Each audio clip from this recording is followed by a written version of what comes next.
Halo Ibu, Bapak yang nonton hari ini di Klinik Kecil. Terima kasih para dokter Tiwi, dokter-dokter dari spesialis anak yang pasti ibu-ibu di sini yang melek media sosial, yang nonton YouTube itu pasti udah tahu ya, karena beliau ini salah satu inspirasi saya. Jadi Wis, dok, waktu saya kuliah PPDS, saya wis. buka YouTube dan melihat dokter sudah mulai mengedukasi di YouTube dok.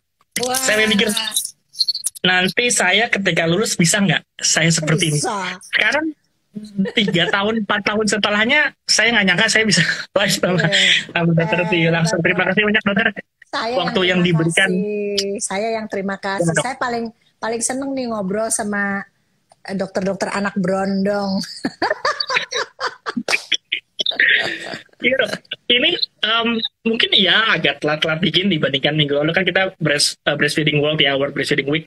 Tapi Ya, breastfeeding itu bukan hanya seminggu itu untuk ya. selama setahun berikutnya. Terus-terusan. Ya, Tuh. jadi eh, banyak gimana ya saya ngomongnya. Ada eh, ikat anak ibu-ibu kayak, aduh saya bisa nggak ya? Pas lagi saya lahir saya bisa menyusui. Ada yang ibu-ibu yang udah anak pertama, kedua lulus dok asinya dok gampang. Ketika anak tiga kok lah kemarin kan Macet. gampang, sekarang malah menyusui jadi susah. Kita akan ngebahas dok, gimana cara kita Ya. meningkatkan keberhasilan menyusui. Ya, Hmm. dokter Tri mungkin bisa mau kata-kata awal dulu dok, silakan dok. Saya dulu Ya. tadi ngomong. Dokter Luki, saya terima kasih banget diundang. Ini apa namanya? Saya sangat apa ya merasa bahwa menyusui itu akan menjadi satu tren di Bali Utara, di kota saya juga gitu. Jadi saya kenapa bilang ayo gitu ya, karena menyusui ini sebenarnya iya betul ibu berniat, tapi sebenarnya tuh tenaga kerja atau tenaga kesehatan seperti kita itu harus terus ya membangkitkan semangat, dan kita nggak bisa hanya sendiri. Jadi dengan tim kita gitu ya, karena kan sebenarnya sekarang kalau di Jakarta ya, saya rasa di kota-kota lain juga sama. Menyusui itu merupakan kebutuhan masyarakat. Kalau saya dulu waktu saya jadi dokter anak tahun 2000, itu nyusui itu susah banget. Jadi artinya saya waktu itu memulai karena saya sendiri ibu menyusui ya. Jadi dari Ikatan Dokter Anak Indonesia itu 10 dokter anak perempuan, syaratnya tuh dokter anak perempuan suka ngoceh kayak saya. Kemudian dia harus menyusui. Jadi itu yang cikal bakalnya tahun 2000 itu kita diminta bantuannya untuk mempromosikan menyusui itu di dokter anak justru gitu. Nah, jadi artinya kenapa itu perlu, karena memang niat ibu itu bagus ya, tapi kalau dia tidak dibantu di awal itu biasanya tidak mudah. Karena itu Betul. begitu dokter Luki minta untuk ngobrol tentang nyusu tuh saya senang banget. Dan betul tadi ya, anak pertama biasanya kan teori menyusui itu kan harusnya semakin banyak anak produksi ASI semakin bagus harusnya. Tapi kan menyusui itu kan nggak semata-mata itu gitu, banyak peran yang lain gitu ya. Misalnya anak pertama udah sekolah nih, ya ibunya mesti nyiapin dia. Kemudian anak yang kedua misalnya masih umur 2-3 tahun, dia masih konsentrasinya ke sana. Itu membuat kita selalu berpesan bahwa jarak kelahiran itu harus diatur supaya bisa menyusui selama 2 tahun dan ibunya juga sehat gitu. Bukan hanya bayinya sehat, tapi ibunya juga harus sehat secara mental ya, secara fisik gitu. Ibunya juga harus happy. Biasanya kalau ibunya kayak kemarin saya melakukan IG Live dengan Mona Ratulio, anaknya udah 4 ya, dia enjoy banget gitu ya. Jadi artinya itu adalah salah satu kunci di mana interval kelahiran. Jadi artinya kita harus menghimbau ibu-ibu yang menyusui itu harus ikut KB. Jadi betul-betul dia harus menjaga supaya tidak hamil lagi dulu gitu. Karena memang WHO pun juga merekomendasikan mulai hamil setelah 2 tahun ya dok ya? Iya, betul. Kalau misalnya dia, kalau kita kan bekerjanya di rumah sakit Bunda ya, di mana di situ banyak sekali orang tuh baru mulai hamil tuh di usia di atas 35, ya mendekati 40. Nah memang itu sih kita dilema, tapi biasanya minimal dia menyelesaikan program ASI eksklusifnya 6 bulan. Kalau masih bisa ditawar lewat setahun, baru dia hamil lagi gitu ya. Karena kan usia juga kan bahaya juga kan kalau usia ibu sudah 40 gitu untuk hamil lagi, itu tentu saja kita juga maksudnya ya menimbang-nimbang juga gitu. Tapi memang idealnya itu setelah 2 tahun anak oke, hamil gitu. Dok, sebenarnya kiat untuk seperti dengan judulnya ya, kiat untuk meningkatkan keberhasilan menyusui itu dimulai dari kapan ya? Apa setelah bayinya lahir baru ibunya, ayo ayo kita cepet gimana nih supaya berhasil? Apa bisa dari awal ya? Mulai dari awal-awal Ya, kehamilan?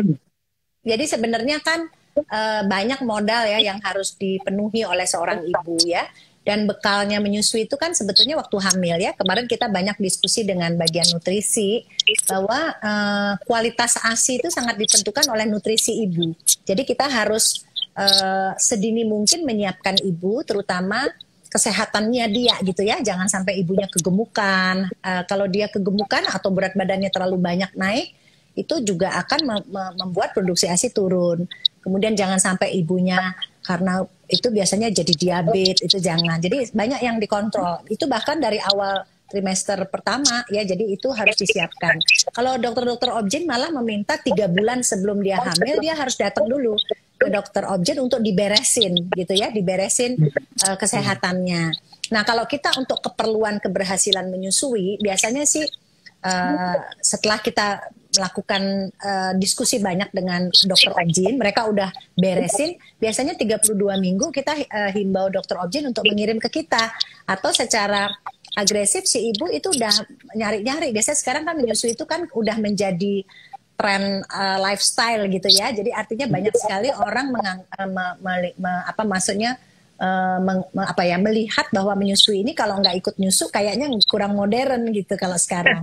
Beda banget dengan yang dulu ya, waktu saya baru mulai jadi dokter anak, itu beda sekali di kota-kota, dan cerminan masyarakat di kota besar itu kan menjadi contoh untuk masyarakat di daerah gitu ya. Kalau di kota-kota besar menyusui itu bagus, biasanya berhasil, dia akan sama seperti baju batik dulu ya. Batik, wah keren banget di ibu kota, wah semuanya pakai batik sampai kemana-mana gitu. Jadi sama, ini kan lifestyle ya. Jadi artinya lifestyle yang bagus saya bilang sih. Apalagi sekarang ya selebriti ya, itu menyusui, itu juga membuat itu menjadi yang sangat baik untuk terus kita pertahankan gitu. Ya, menarik banget. Berarti memang dokter objin sama dokter anak tuh berkesinambungan ya, mulai dari ibunya sebelum hamil udah harus ketemu dokter objin, disiapkan, begitu hamil mulai 32 minggu jangan lupa ibu-ibu bisa kontak dokter anak buat mempersiapkan cara menyusui, karena yang baru mulai setelah lahir itu adalah waktu emas untuk mengajari, Dok ya. Betul. Jadi kalau kita baru edukasi saat lahir ya, itu udah kita ngomong A, dia nangkepnya B, biasanya nggak ketemu gitu. Ya kan? Udah gede. Iya, jadi artinya itu udah nggak kena. Jadi kalau kita sebelumnya dia mengendapkan. Kalau saya pribadi seringkali membagikan nomor handphone saya pada ibu yang dikirim ke saya ya, dan ibu itu udah mempercayakan pada saya nih untuk mengawal kehamilan, mengawal kelahirannya. Itu biasanya saya kasih, ibu kita masih punya waktu nih. Biasanya kan 32 minggu itu 8 bulan, masih punya waktu sebulan nih. Coba nanti dalam diskusi itu mana yang kayaknya belum dipahami atau apa yang dia dengar gitu, katanya itu kita jelasin lagi. Saya suka kirim video lagi. Jadi banyak interaksi yang kita kerjakan. Karena sebetulnya kan powernya menyusui itu kan sebetulnya edukasinya di objin. Cuman objin itu kan mungkin sedikit waktunya untuk benar-benar, karena kan keperluannya ke dokter anak. Jadi biasanya kita memang harus mesra dulu dengan dokter objin, benar-benar mesra gitu, kayak pacaran banget gitu. Jadi artinya di mana itu akan membuat kita lebih bisa menjalin hubungan dengan ibu gitu. Iya, ini kayaknya mungkin bagi saya ini PR saya, Dok ya, karena saya itu paling cepat ketemu sama ibunya adalah H- beberapa jam. Jadi ini, Dok, hari ini mau ada SC, pas ibunya di OK, ibunya di VK. Saya datangin ibunya, Bu, gini, nanti kita IMD, jangan buru-buru kasih support, tenang aja. Anaknya awal-awal pasti nangis kan bukan artinya haus, yang penting di scan secepatnya dan sesering mungkin. Nah, itu mungkin bisa membantu, tapi kalau lebih bagus lagi kalau udah dari 32 minggu, Dok ya, udah edukasi seperti itu pasti lebih meresap tuh, lebih berhasil. Tapi sebenarnya di era digital ini ya, sosial media di mana edukasi itu menjadi sangat luas bisa diakses oleh masyarakat. Saya termasuk orang yang melakukan itu sejak lama banget ya menyusui, karena buat saya menjadi dokter anak itu kalau kita dapat ibu yang menyusui, buat saya jadi lebih mudah melayani ya. Apa keibuannya itu ya, itu sangat besar ya orang-orang menyusui itu ya. Jadi rasa keibuan itu kan membuat dia sangat respons terhadap kebutuhan anak gitu ya. Anaknya merasa apa itu, seolah-olah kita sangat terbantu dengan ibunya bisa menerjemahkan dengan baik apa yang baik buat bayinya gitu ya. Jadi kita akan dapat ibu yang sensitif dan bayi yang bagus gitu. Jadi benar-benar kita sangat ringan bekerjanya sebagai dokter anak. Jadi memang kita sangat punya keperluan besar ya, di samping ya nanti ya kita harap anak ini benar-benar menjadi generasi yang bagus banget gitu. Tapi memang kerja kita juga lebih berat gitu ya. Jadi kalau daripada pakai susu formula itu kan, itu yang sorak-sorak kan rumah sakit ya. Kita juga salah satu yang sorak-sorak nggak ada kerjaan. Cuman sebulan lagi, 2 bulan lagi dia datang dengan segala permasalahannya gitu. Jadi memang menyusui itu menolongnya berat di awal. Tapi habis itu kita benar-benar sama seperti ibunya, jadi sangat ringan gitu. Betul. Nanti kan kalau kita ngomongin susu formula kan memang pemberian susu formula yang tidak sesuai indikasi merupakan salah satu penyebab gagalnya ASI eksklusif. Karena gimana Bang? Harusnya kan susu formula semuanya harusnya menggunakan resep ya, sesuai dengan indikasi. Tapi karena dijual bebas, terus ibunya, aduh anak saya nangis terus. Anak saya kasihan nih dok, kayaknya aus. Atau nggak, yang kemarin lagi agak rame dok. Anak saya nih kalau nggak dikasih sufor, itu nggak gendut. Itulah yang membuat ASI kan banyak jadi gagal dok ya. Jadi yang paling berat sebetulnya proses menyusui itu di 2 minggu pertama, itu paling berat, periode yang paling berat ya. Kalau kita bisa menggandeng ibu dengan penuh keyakinan bahwa dia bisa melalui 2 minggu ini, biasanya kita akan lolos di saringan pertama menyusui ya. Kemudian yang berat lagi adalah saat ibunya mau bekerja. Jadi saat ibunya mau aktif ya.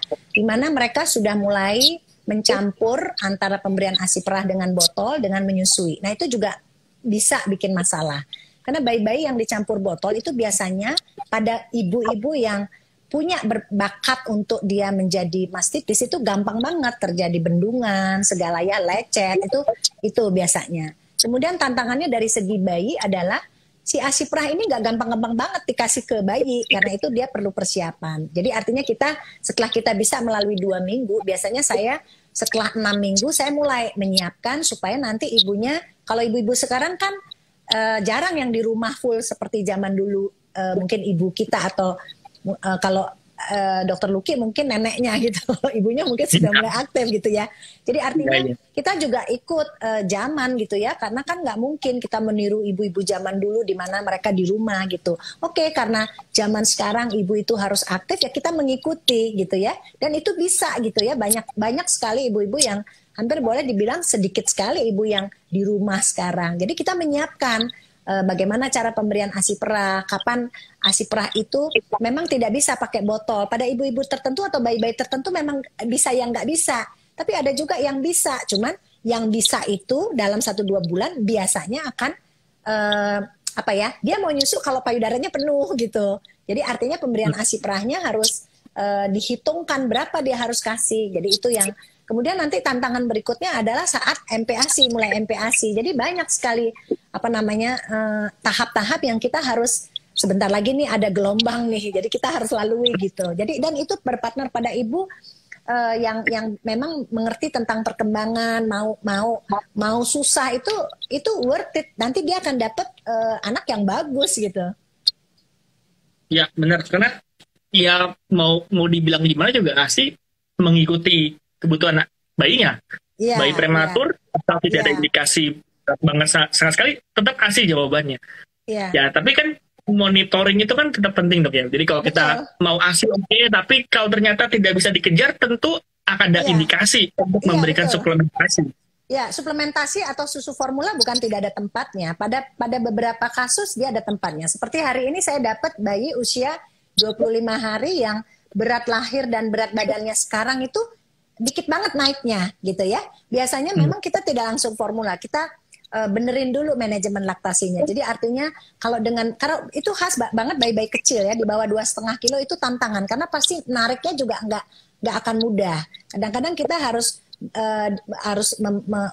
membimbing ibu dengan menyusui. Jadi payudara itu kayakin botol, jadi benar-benar kayak diperes tapi di mulutnya bayi. Tapi jangan sampai bayinya keselak misalnya, gitu ya. Dan bayi-bayi kecil itu sering banget apalagi kalau bayi-bayi di bawah 2 kilo ya, itu biasanya cepet banget tidur gitu. Karena nyusui itu kan kayak orang lari sprint ya, lari cepet. Jadi payudaranya misalnya besar terus mulutnya kecil banget gitu ya, dia sulit. Jadi kita biasanya harus menuntun. Jadi maksudnya maksudnya tidak semua ibu bisa melakukan atau bisa memikirkan bahwa menyusui bayi kecil, menyusui bayi yang mungkin di awal payudaranya si ibu putingnya mungkin besar atau putingnya inverted, itu memang harus perlu pendampingan gitu.